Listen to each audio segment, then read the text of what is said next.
Breakdown by inclusion impact accessibility. Hey, welcome to the Accessibility Breakdown. I am Mark, and this is Justin. Every week we pay tribute to those who stand out to us as leading by accessibility by picking 3 topics that strike us in some way. This week we're going to talk about 2 articles from Wilko. You want to pronounce his last name? Justin? Fierce. Wilko Fierce. This is a 3-part series, and we're going to do 1 and 2, and then we'll pick up 3 in the next episode. But this is the whole premise of these series is that WCAG, WCAG isn't quite enough. Like where we've reached in accessibility today, we should be looking at WCAG as sort of a base. And then we should also be looking at something else beyond WCAG. And the suggestion here is a standard that already exists. And I'm maybe misusing the word standard here, but it's EN 17161. So it's a really, really interesting take on that. And then once we get through those 2, so WCAG isn't enough and Mind the Gaps are the 2, part 1 and part 2 of that. Once we get through that, we've got this really, really, really good article by, this read like a short story, Justin. It's a very long article, but it is so well written. Mm-hmm. And this is one of the most balanced discussions of AI I think I've read. And it's written by a gentleman who's blind, Jonathan Moson. And being blind is such an integral, but also in a way, such an incidental part of the article. So it's not like I'm blind AI, I'm blind AI. It's like, here's a really well thought out article about AI. I'm a blind person. So here's some perspective on that as well. And it's so balanced across the board. And we'll talk more about that, that the points that are made land so perfectly, I think. But we're going to start with Wilko's articles, also very well written, but they're sort of shorter, to the point, divided into these 3 articles, and they make this 4. Oh, they're going to be total of 4? There's 4 articles, yeah. 4 articles. Okay, so we're going to do part 1 and 2, and then we'll do part 3 and 4 next time? Yeah. So I misspoke in the beginning. I, for some reason, thought it was... How dare you, sir? How dare I know. It's terrible of me. But so anyways, and if you don't know Wilko, he's an incredible mind in accessibility. And every time I hear from Wilko, I read something. As a 13-year veteran of accessibility, I'm always like, huh? I didn't think of that, right? Like that's the kind of mind he is. So he's one to pay attention to, and this series is really, really interesting. So let's dive in, Justin, to Design for All, name of the series, part 1, WCAG isn't enough. Yeah, this was a good one.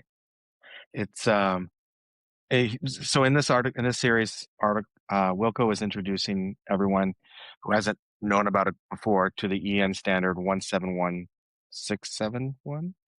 Yeah. There's a lot of ones in there. Yeah, it's 17161.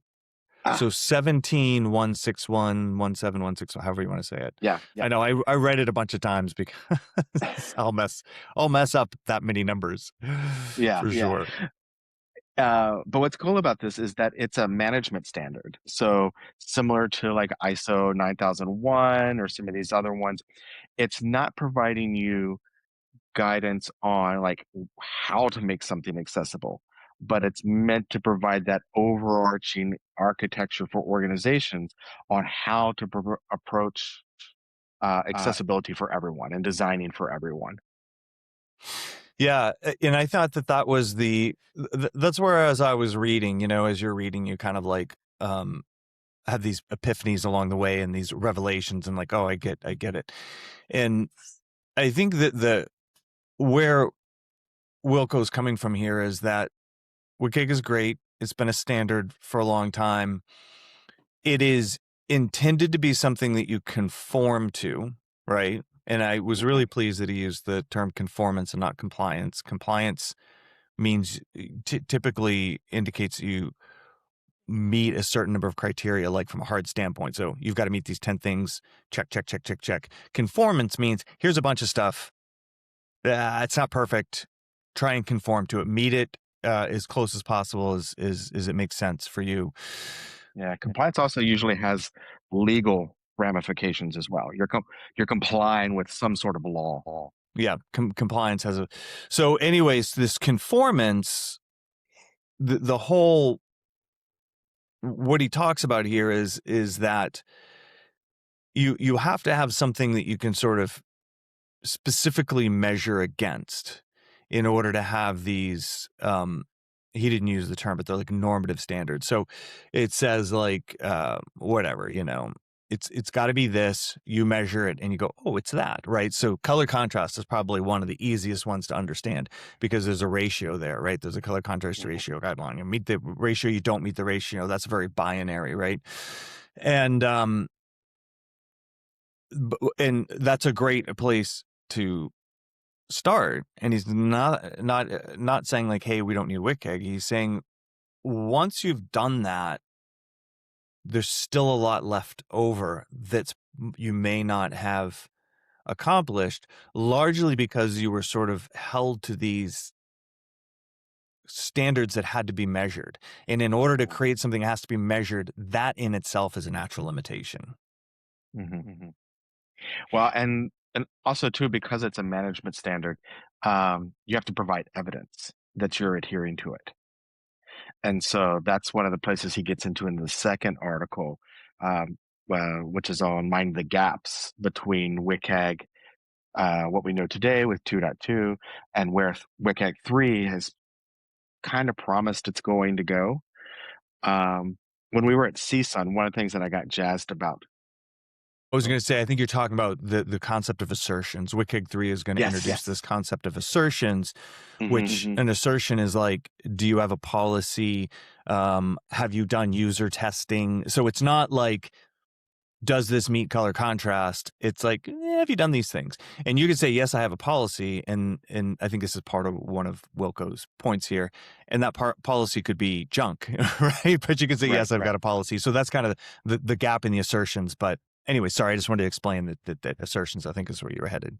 So please continue. Yeah, he's heading to our assertions. You were talking about CSUN, jazzed at CSUN. I was jazzed at CSUN because I had learned about assertions and tests. I hadn't been following WCAG 3 that as closely as other people have. Just things. But because you're busy, a busy professional. Is that why, Justin? A busy professional, yeah.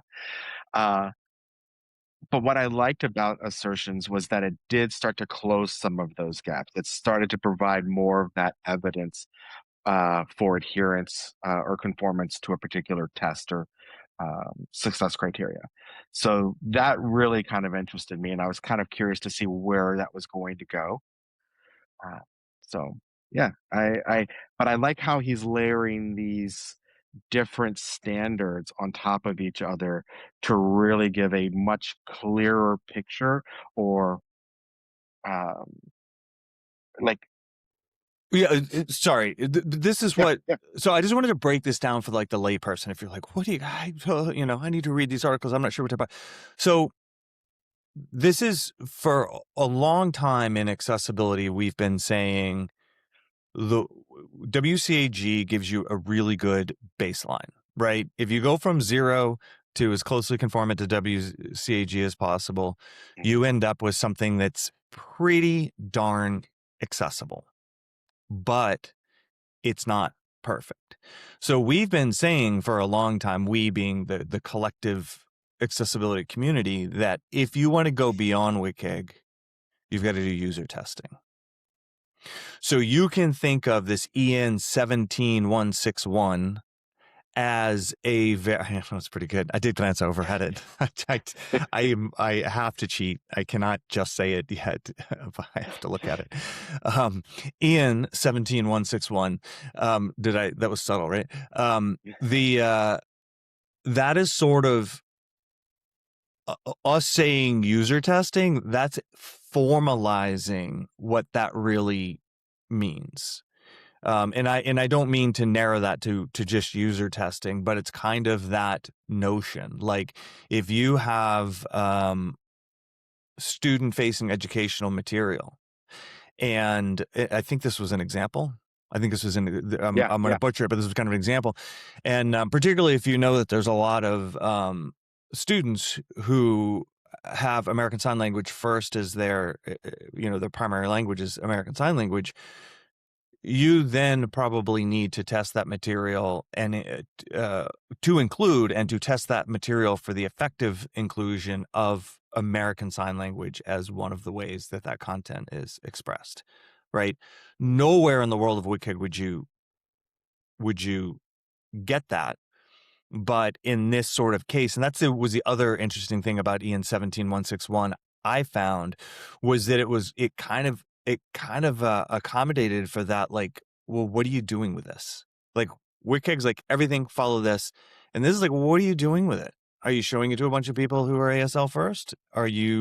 Is it an app for truck drivers who are going to be on the road? Is it going to serve people with some other type of disability or not? Consider your audience. Consider your audience, and let's bring that into it. So, anyways, super interesting. First one, WCAG isn't enough. Second one, mind the gaps, and we'll get into the other two. But is there anything else? Read these. I thought, is there anything else you want to say before we move beyond Wilko? No, I started to read. Well, I've read all 4 of them, but that was he just released 4 this week. But I read 3 when it came out, and so I'm excited for us to talk about 3 and 4 because they kind of get more into some of the meat of. So I intentionally didn't read beyond 2 because I knew we were talking about 1 and 2 today. Did you find it difficult, even in this discussion, to sort of stay like this is 1 and this is 2? Yes. Yeah, me too. I was like, if I read 3, I'm just going to be talking about 3 and not, I can't keep it apart. But that's a testament to it. It's like it progresses these 4 parts based on what I've read in 1 and 2. I really think that the progression is very nice, and it is sort of a good landing, right? You read 1 and you sort of land and you go, okay, I get what's going on. And then you're very, very ready to consume 2, and it sort of landed as well. And he does a really good job of going like, here's where we're stopping and here's what you can expect in the next article. So anyways, I really am a Wilko fan, and I am a fan of his writing, and I'm a fan of the way he is so intentional and careful about how he communicates his thoughts and concepts to the masses. Just think he does that. It's just very elegant. Yeah. The other thing that I will say, because I had to go look it up, and I have talked about like the EN standards and all these things for a while now, but I did not know what EN stood for. Oh, you didn't know? I don't know that I do either. Are you going to educate me? It's a European norm. European norm. That's really good. And it's always written capital E, lowercase n, right? Capital E, capital N. Yeah, yeah. Oh, it's a capital N. I thought it was a lowercase n for some reason.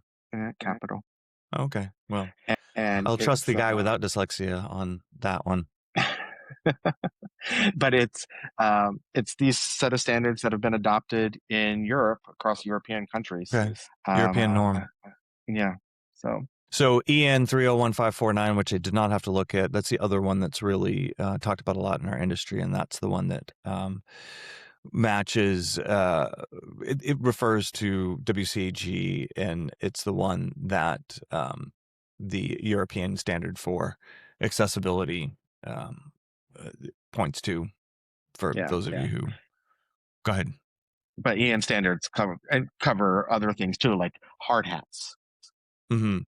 So, which Wilko points out. So like if you're making a hard hat, you would look at the EN, whatever that. Exactly. For hard hats. Yeah, we're not going to introduce that number and mess us both up. We're not going to do that.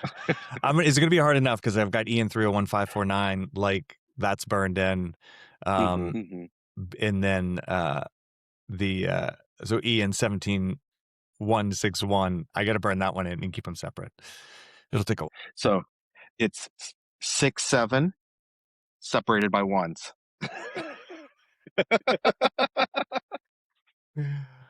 Oh my gosh, you're killing me. I teach martial arts to I'm an kids. 8-year-old.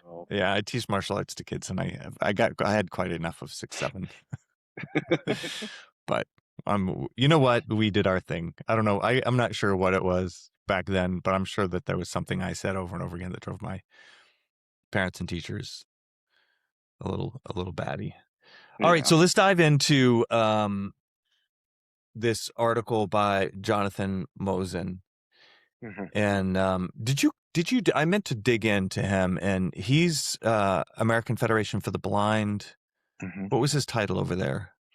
I Do you didn't remember? see. I didn't look him up that much, Oh, but look him up. Look him up real quick. I'm I think we should I'm include that, I'm and I missed it. I'm definitely going to look him up because after reading this, I want to grab a beer or coffee or You something with said this that, and I guy. was like, yes, because I had a feeling reading through this that I couldn't quite identify, and then so while we were reading this, so the article is very long, right? While we were reading this, I was sort of rereading it. I had skimmed it earlier, and then I sent it to Justin. He hadn't seen it at all. So we jumped off of Teams, and we're reading it. But I keep getting these Teams messages from Justin that are like, "Oh my gosh, this is good. It's so long. I'm not even halfway through yet. Holy moly, was that good?" You actually used some 4-letter words, so I'm not going to. Blank. Mo- This is a great Holy, article. I want to buy this guy coffee, and just talk to him. That was the one where I was like, yeah, that's how I feel. So he is the executive director, Accessibility Excellence, National Federation of the Blind. Okay.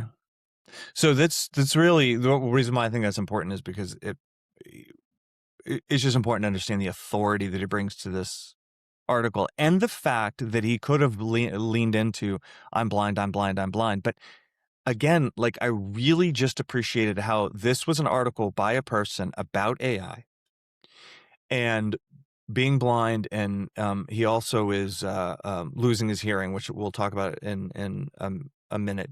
It seems like age related to me, right?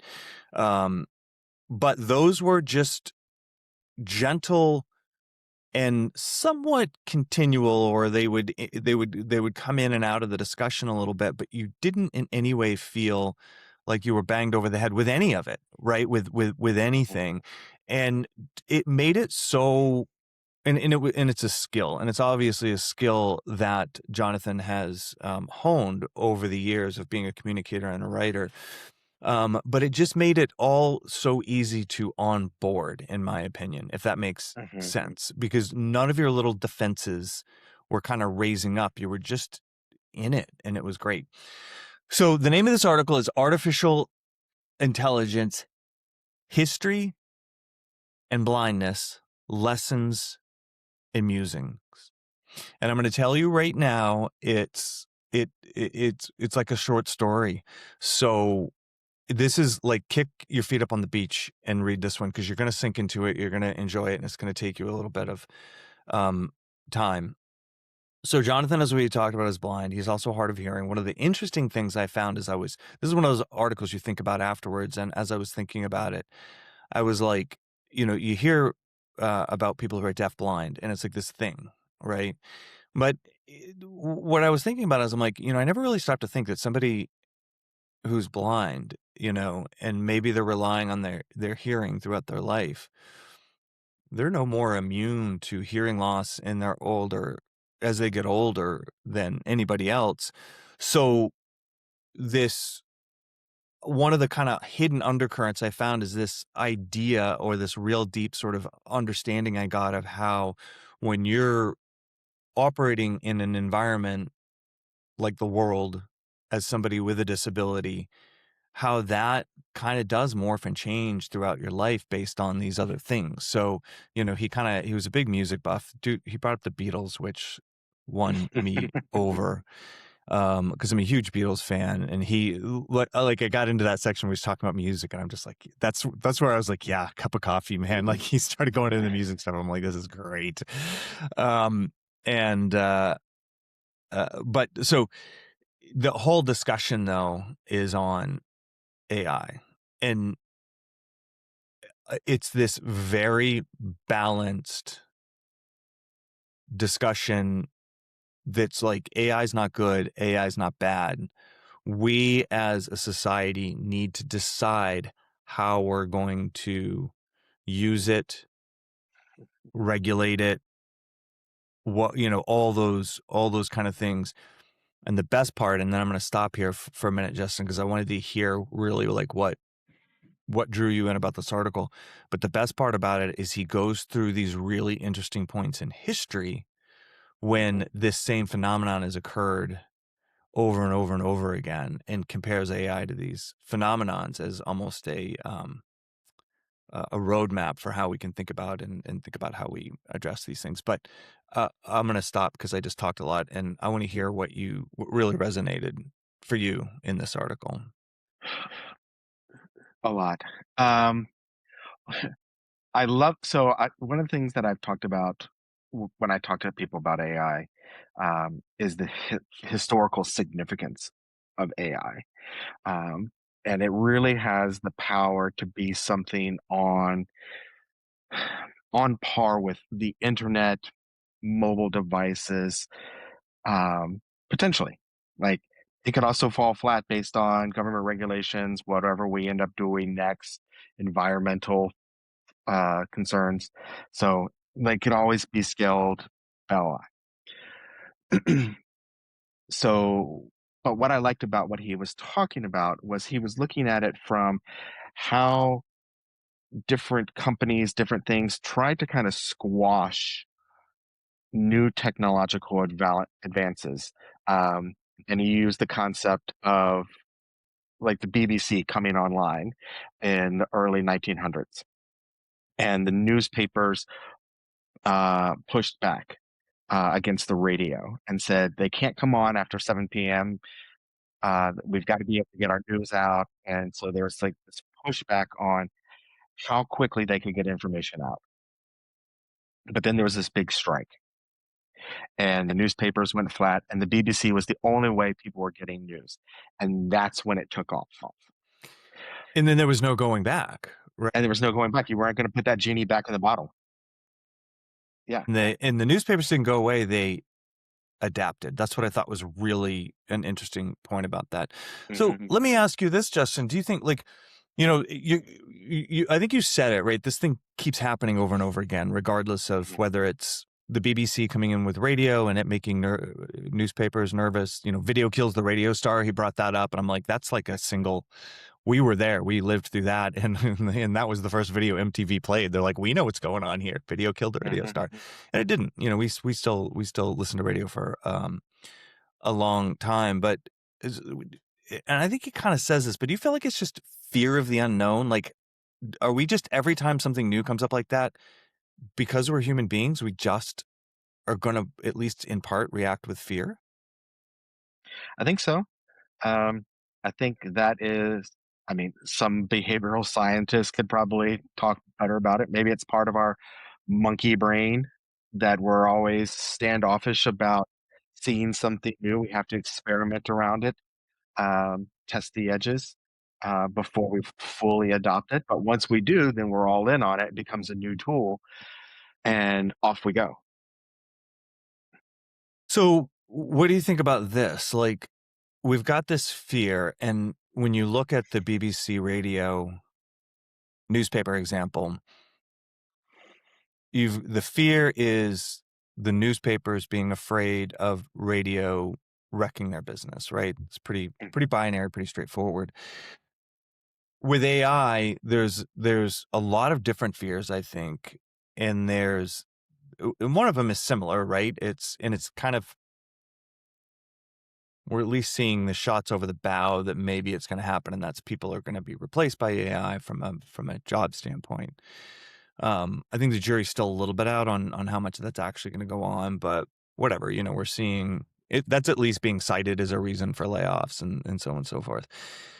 But I think one of the phenomenons that we have, and this is what I want to get your take on, Justin, is that, you and I grew up watching Star Trek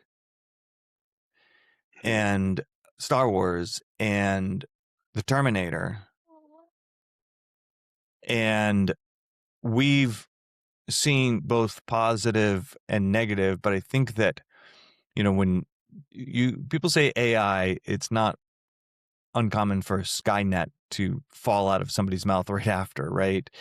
So we have this precedent in science fiction of really, really horrible consequences for humanity based on essentially this feels like what those science fiction historical turning points would describe, right? This is like Skynet taking over. This feels like Yeah.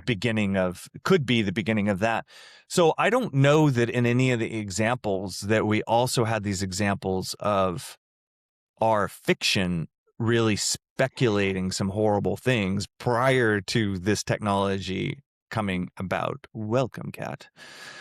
So anyways, I just wanted to hear your take on that because I know you're a sci-fi geek like I am. Oh yeah. Well, if you really want, I mean, Got an extra, that's kind of making us have extra feelings about this. I think so. I think we, a lot of us grew up with the Terminator series, Skynet, um, AI, um, but like in Star Trek, like AI is it's built into everything. It's positive. Like they couldn't do anything without the computer, um, especially when you get into like next generation. Um, yeah, Data, like he was a key member of the crew. So I think that's where a lot of it comes from.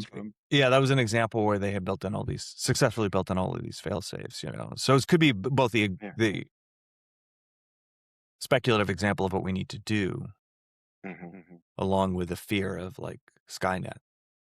You know what my favorite thing about Data was is that he couldn't use contractions. It there's no reason for that. Like when you look back on it, you're like, because Star Trek tries to do like hard science fiction, meaning they try to have some scientific basis for what they do. I'm like, somebody just made up the contract. Oh, I wonder, did Lore have the ability to use contractions? Data's He brother? did. Yeah, it was supposed to be an advancement. Yeah, he came in and could do it. That's funny. Yeah. So I was like, that was almost a miss for me for Star Trek. I'm like, I get it from as an acting choice, but as a hard sci-fi choice, I was like, I can't use contractions. My co-pilot can use contractions, Yeah. Claude can use contractions. The other thing that I think is that I liked about this article was that he was using that history as a way to make people not okay with the change that's coming with AI, but to point out this has all happened before. That And this will all happen again. Another sci-fi this reference. is all going to happen again. Yeah. So do we make people look up that reference, or do we let them off the hook? It's an Easter egg.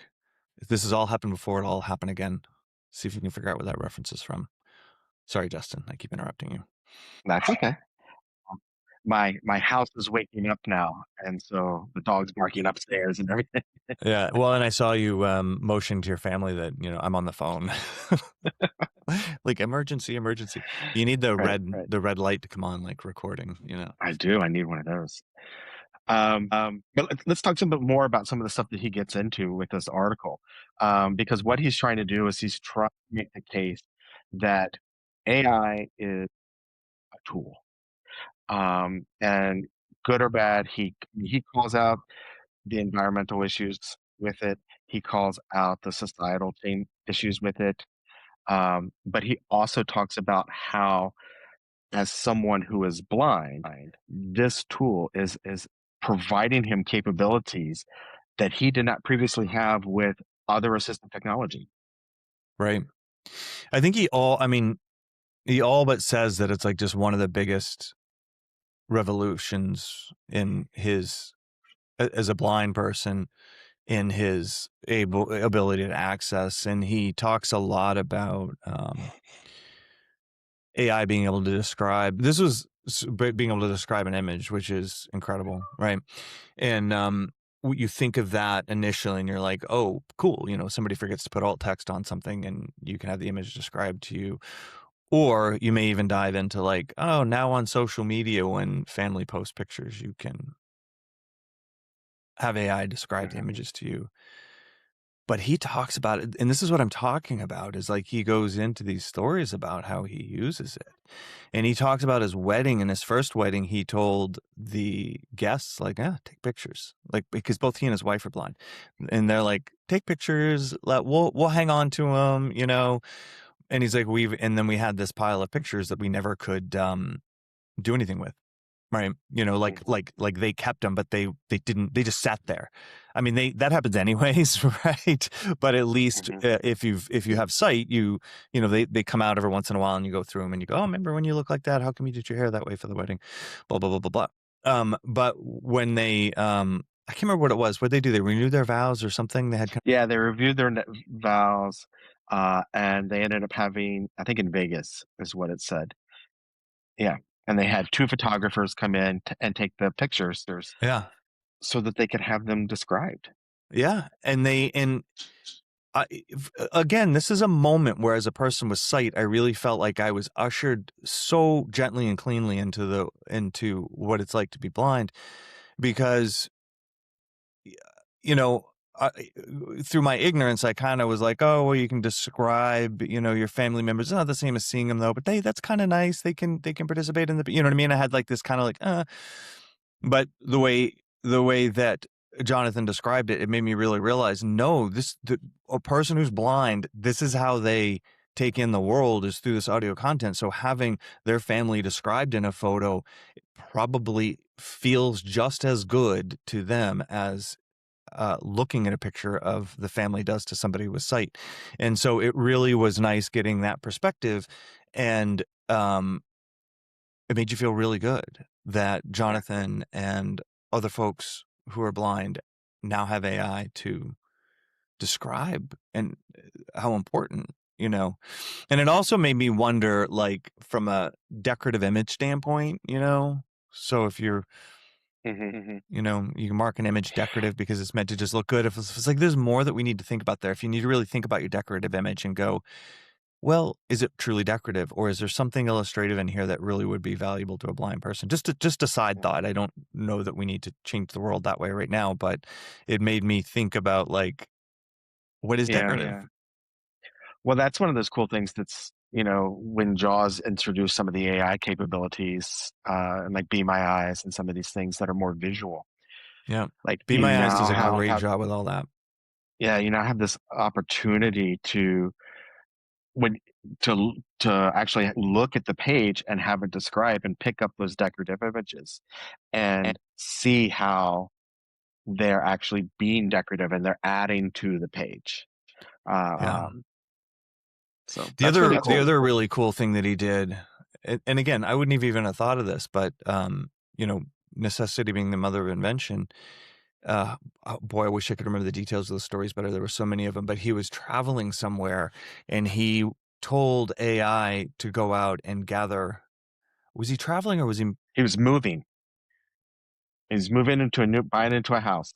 Yeah, and he told AI to go out and find all these pictures of this house, the house, I think the surrounding area, all that stuff, and had him sort of had AI describe like a mental map, so he could create a mental map of the house and the area and all of that stuff. And I just thought, how brilliant. And like, if you're going to a conference, having Hmm. AI be able to describe the hotel, the conference area, all that kind of stuff, I would imagine if you're navigating with a cane or a dog and just already in your head knowing, like, oh, if I just walked into the lobby area and I know the session rooms are to the left and you can make a left, like, you're just so much further ahead with everything. And I just think that, like, that was a small example and it was a really cool way to use AI.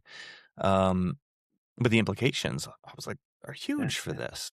Well, it's independent. It adds additional layers of Of independence. independence. Uh, yeah, the opposite of dependence.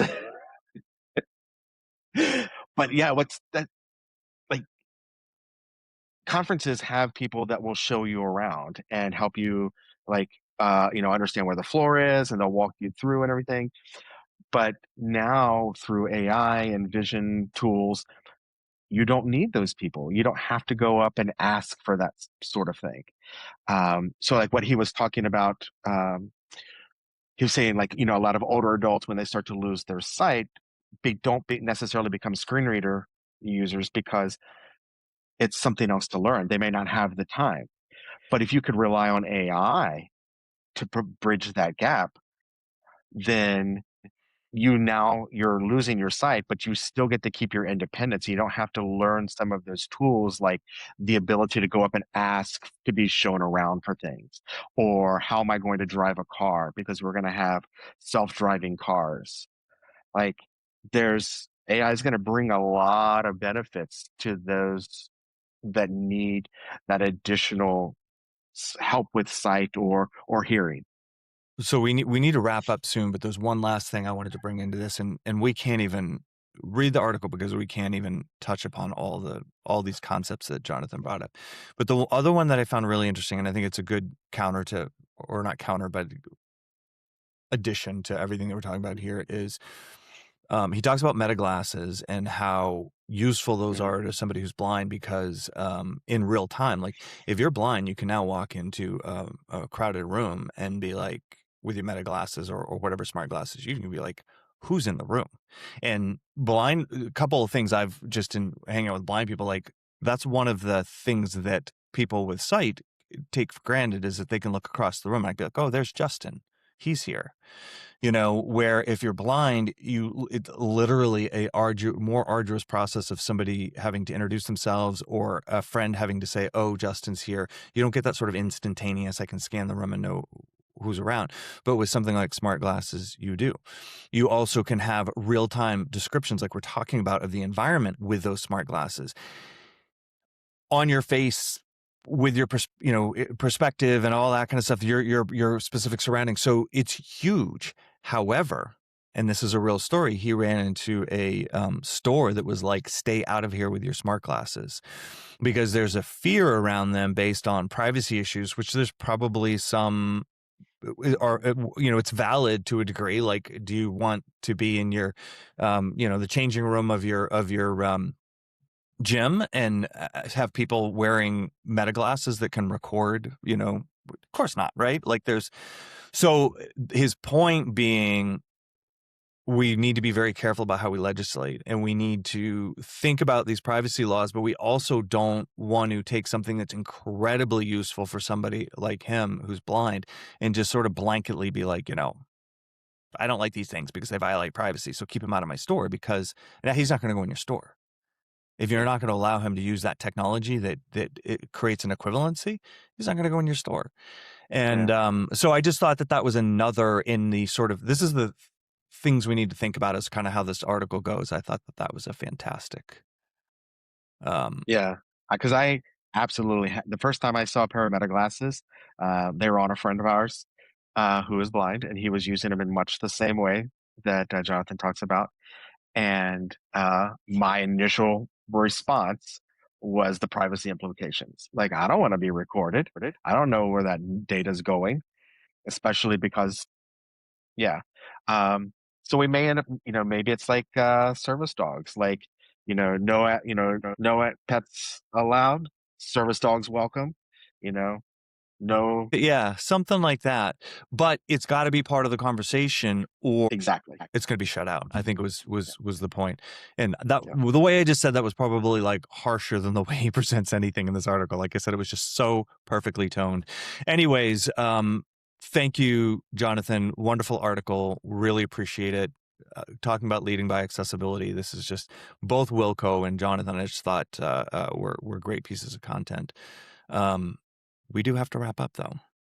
Any last thoughts from you, Justin? No, that was it was a good set of articles this week. Mm-hmm. Very much. Well, now that we have broken down accessibility for you, we hope you go forth and keep it accessible. Thank you for listening to the Accessibility Breakdown by Inclusion Impact Accessibility.